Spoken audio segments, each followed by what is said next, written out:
Un petit complément pour la vidéo là, sur la sociabilisation avec la dernière étape, l'étape 5 là, pour la liberté. J'avais fait un petit short sur la sociabilisation à deux étapes. Il faut voir, ici on a une espèce de cas d'école parce qu'on cumule beaucoup de choses.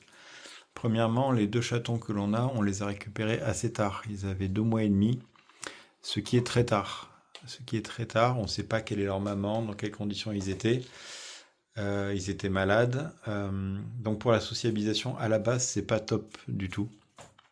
C'est pas extrêmement tard, mais c'est pas l'idéal. Et on cumule non seulement l'âge, et en plus on cumule des semaines de traitement pour la giardiose et le coryza avant. Notamment pour la petite qui avait un coryza assez important. D'ailleurs, on voit toujours qu'elle a un œil qui coule un peu. Ça se trouve, ça va rester comme ça.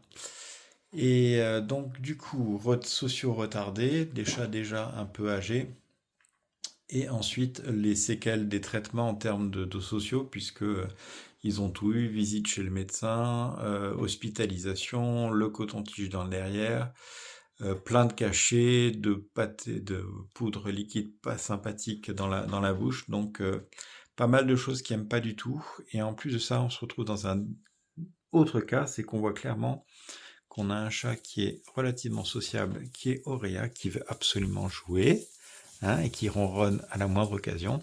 Donc là, on ne dit pas qu'elle est top top pour l'adoption, mais elle est extrêmement proche.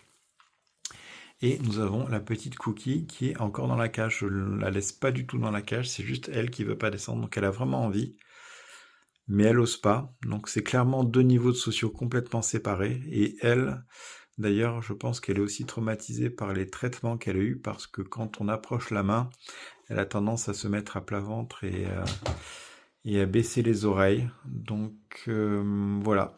Aujourd'hui, elle joue clairement son rôle de leader. Donc elle est en train de l'entraîner pour sortir, parce que je comptais un peu dessus.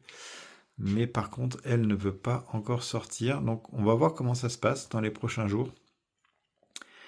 Et éventuellement, se compenser, c'est si vraiment elle nous en veut pour les traitements, parce qu'elle a toujours associé du coup à la main à des actes pas très sympathiques, éventuellement de la faire sortir et la confier à une autre famille d'accueil, nouvel environnement où elle n'associe pas le contact humain avec des médicaments pour éventuellement accélérer la socio. Donc à suivre. En tout cas, pour Auréa, ça se présente pas mal du tout, hein. C'est bien parti pour son premier jour dehors. Et Cookie, ben, à surveiller.